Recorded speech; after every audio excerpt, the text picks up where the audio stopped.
Companies in New York City will not be allowed to ask job applicants about their salary history under a bill the city council is expected to pass today.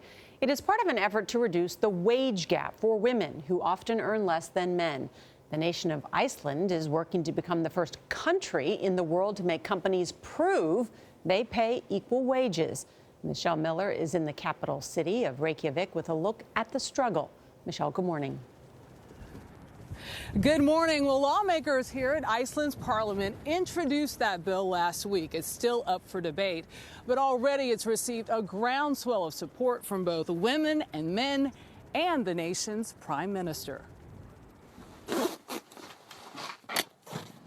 23-year-old Melkorka Maria Gudmundsdóttir is a carpenter's apprentice. She suspects the men in her trade are paid more for doing the same job. You don't feel it, but when you see the numbers, it's shocking. Women in Iceland get paid 14 to 20% less than men. But the government here is trying to close the gender gap with legislation not just demanding equal pay, but requiring employers to prove it. It's 2017.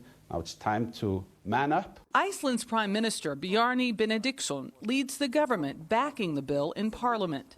It's about, having people think about it, have the Human Resource Department set up the pay policy standard and look at the requirements for each and every job so that gender does not, at the end of the day, become the reason for different pay. So you're making wages more transparent. Absolutely, absolutely. It's a murky topic worldwide, especially when race is a factor. In the U.S. in 2015, white women earned 75% of what their male counterparts took in, while black women earned just 63% of white male earnings, and Latino women, 54%. Iceland is one of the world's most progressive nations on gender and human rights issues. Equal pay laws have been on the books since 1961, but the country has been slow to close the wage gap. Our goal is to reach this in 2022. That soon? Yeah, that's our ambition. It takes a long time. It takes years. 70-year-old Gudrun Augustsdóttir has fought for equal pay most of her life. She helped organize a major strike in 1975. When women in Iceland walked off the job and out of their homes to show their worth to the nation. People saw that without women's work, the wheel of the country, they did not turn. Everything stood still. Last October, 40 years later, Frida Rós Valdimarsdóttir joined thousands to repeat that protest for equal wages, striking at 2:38 p.m., the moment in the day they calculate women begin working for free. You basically did the math. Yes.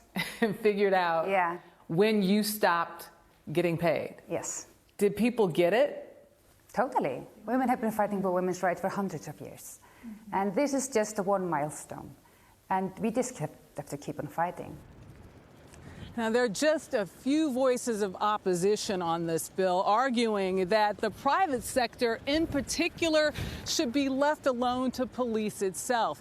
The Prime Minister believes this bill will pass by the end of the year, and he says this could be the blueprint for gender pay equality worldwide.